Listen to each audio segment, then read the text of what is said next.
This is the new greenhouse. It is up and running, so to speak. This is winter, a nice day in winter, so we decided we'd do a short. As you can see, it's a different kind of a plastic. It has a little bit of insulation value, so we'll go inside. Right beside it is the potting shed, which was promised earlier on in earlier videos. It is a little bit of scrap on the outside, which we'll probably use to make shelves in the greenhouse. Let's go in.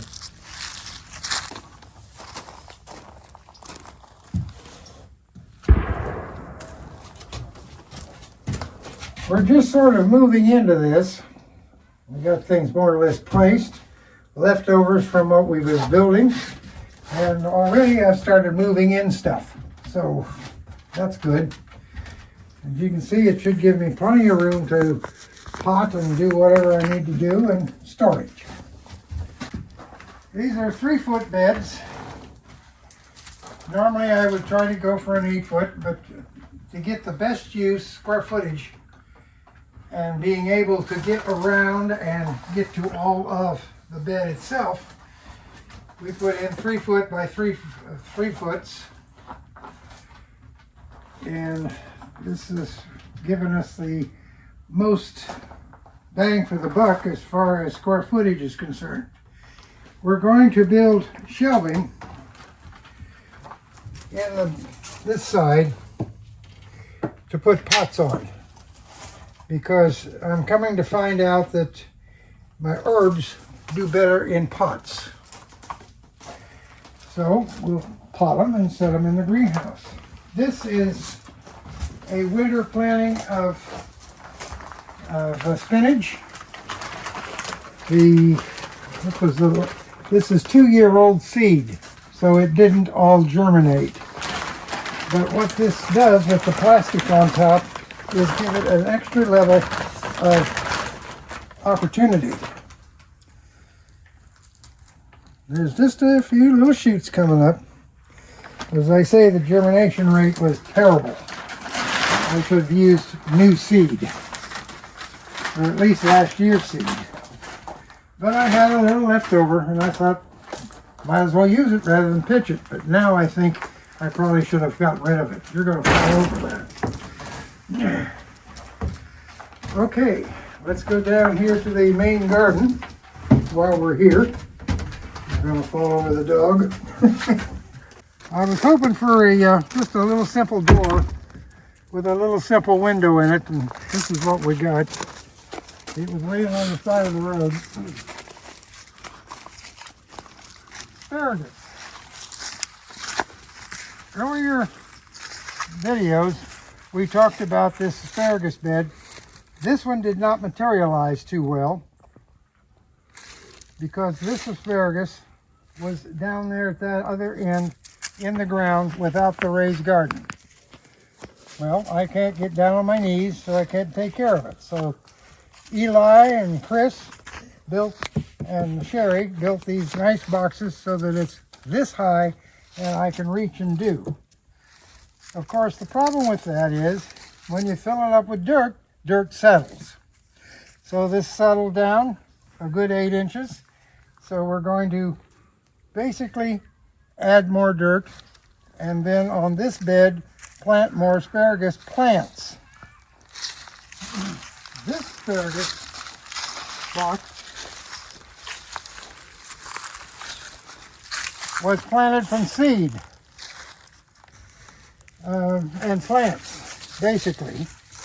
Guernsey, a good production came up. I got 100% return on the plants coming up when we planted fresh plants rather than recycled ones.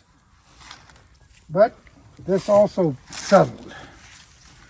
This is strawberries. Again, this ground settled, so we're going to have to put probably at least 6 bags in each bed and build it up. But I have to take all of these these nice strawberry plants out of here and then replant them real quick when it's warm enough to do it. Right now it'd be frozen roots and they probably wouldn't materialize. The rest of these beds have been coated with fresh dirt and compost, using that as my cover crop for this year. That is a nice bed of stuff ready to go after I speed it up again and get it ready. Onions in this bed did well. Now you're supposed to recycle, or not recycle, but never replace the same crop in the same bed year after year after year. I'm going to kind of go against that rule just a little bit and put some some yellow honey yellows from Guernseys in here and see if I can get the fantastic crop I got last year. Over here, those are leftovers, Brussels sprouts. They did not do well, thanks to worms. But as you can see, there's a framework and there's wire. I'm going to refresh that bed, and I'm going to put some Brussels sprouts in that and cover them with a linen kind of fabric that will allow water to get through, sunlight to get through, and see if I can actually grow them out here, because those in the greenhouse was a complete failure. The only thing the greenhouse helped those plants was causing them to have good growing conditions for the worms, the cabbage worms. And the cabbage worms took them out basically in 2 days. So these did not get any assistance from killing worms. This was an experiment. And you can still see, even though they're froze, they're still green. They still have their leaves on them, and they did so much better outside covered than those in the greenhouse, which were not covered, and they're gone. They just didn't produce. As we go on down the line, each one of those boxes has a fresh coat, not now because it's been enough winter time for various kinds of things to get in there, but they've had fresh dirt. Actually, it's compost manure used as a cover crop. Now that should give me a lot of good humus to start out the planting season, which will start in this area, which is 6B, March the 10th. We'll start planting the hardier vegetables on March the 10th. This is another experiment, again with Brussels sprouts. Again, this was Brussels sprouts that didn't quite make it as far as are growing a nice tall stem. What it did was to tell me that they can survive pretty harsh winter conditions for this area. They produced little tiny things. Now this was scrub. This is not something that you want to see in your garden. But I wanted to see what would happen. And they're still producing. Not very much, but they're still producing. So that should tell us something.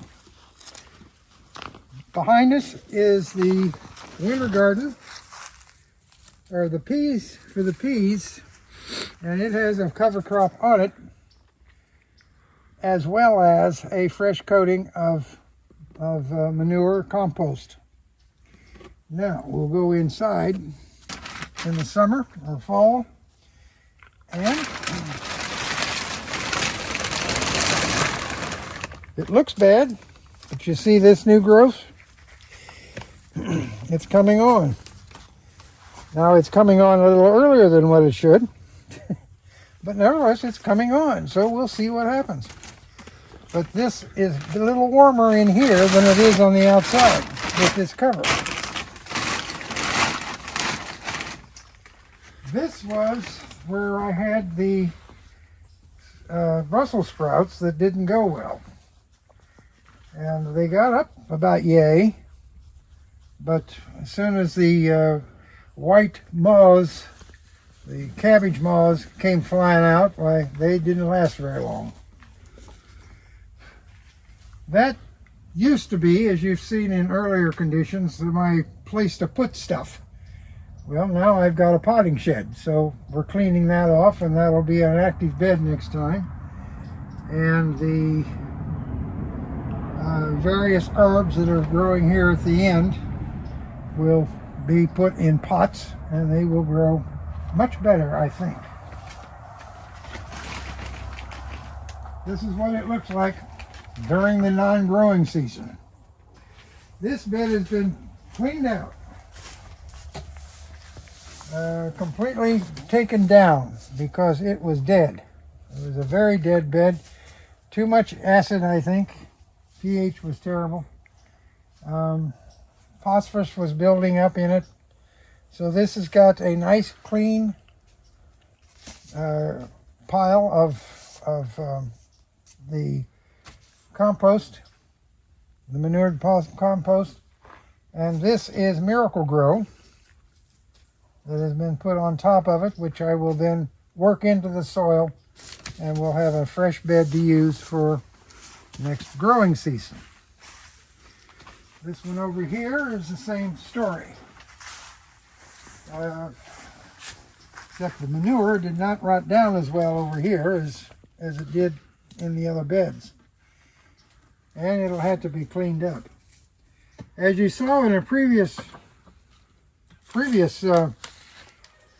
experiment to see what would happen, we had tomatoes here in this bed here, and those tomatoes had too much nitrogen. Now I used the Miracle Grow that's got 13 to 16% nitrogen in it, and a well-balanced phosphorus and potassium. And it went nuts. Lots of green, very few tomatoes. So we learned that adding the tomato particular fertilizer to what was already there was a bad idea. So we learned something from that. You can get too much nitrogen on your tomatoes and your peppers, and it ends up destroying the crop as far as production is concerned. If you like to see green and height, they got as high as this bar that's up here that's holding up this mechanism. Very high plants, hard to manage. I had to stake them. This is the hoop side, normally used for climbing squash. Spaghetti squash, butternut squash, the like. We got a fantastic crop of the spaghetti squash. It was all over this thing. I think we had a video of that once. I think we showed that. And it was good. The acorn squash did not do as well. I don't know why. They only became about yay. They didn't become bigger than that. They were very small. However, very tasty, but they weren't big enough to suit me. So we'll be soil testing this one to find out why. As we went down through the line, we had green beans in this one, and I think I have somewhere in the neighborhood of 40-some quarts out of this bed. of green beans. Over here we had the lima beans, and I'm not sure how many counts I had of lima beans, but we had a substantial amount, and they're pretty tasty. In this bed, it worked out real well, and of course those beds were for corn, and we did pretty well with the corn. So I apparently got the humus and the pH and the necessary minerals figured right for these beds here, except for that little fiasco with the acorn squash. This over here will be, again, the flower garden for pollinators. Now, what we regret is the fact that we had to take the tomato dead vines, the squash dead vines out, because there was an ample supply of the squash beetle and a few other little non-helpful insects. The regret is, as you can see, we're burning it. All of those vines is how many beneficial insects I'm also killing. But I wanted to get rid of those beetles, and I wanted to get rid of anything that was going to be eating away at the plant and causing him not to grow as well. Actually, I shouldn't complain too much. We got a bountiful harvest of the squash out of here, and it's nicely bagged and being preserved for the rest of the winter. So that's pretty much where we're at.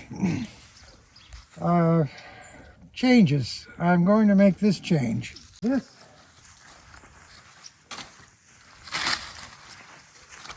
This idea worked well for where as high as it got. This is a nice little rack for the cucumbers.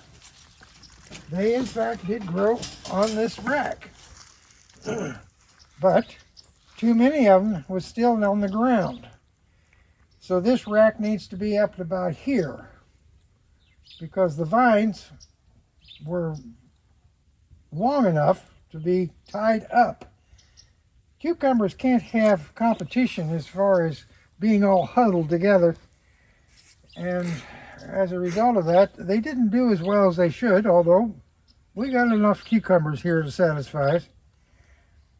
But I think I could get more if I raised the whole system up higher and forced the vines to grow up out of the ground so that the air can circulate around to avoid the mold and the other little problems that cucumbers come up with. Now, I haven't planned out exactly what I'm going to do with these beds yet. This will be peas again because it was built for it. And it should produce just about as well as it did before. I got, I think 20 quarts off of here of the edible peas, and that's those that we didn't eat. So we're going to try it again. Frozen quarts. Now, if you've got any comments or suggestions, I want to hear about it, because I like to play around in this garden. It's not all necessarily a garden to be eaten out of completely. I want to know how to do things better. And I'm sure there's people out there that are much better gardeners than I am. So let us know what you think in the comment section. Now, over there is where we started. As you can see, all those bags of compost with the manure in it. We're going to raise those beds up. I'm going to get new plants, not seeds, new plants of asparagus for that far bed to take the place of those that didn't quite make it. I figure I'll need to supplement it with 10 more. And hopefully I'll get the 100% return as I got on that second bed. Now the second bed are New Jersey's, and the first bed was Martha Washington's. So it might be such a thing that the Martha Washingtons don't do as well as the New Jerseys do. We'll see. So that's it. Enjoy.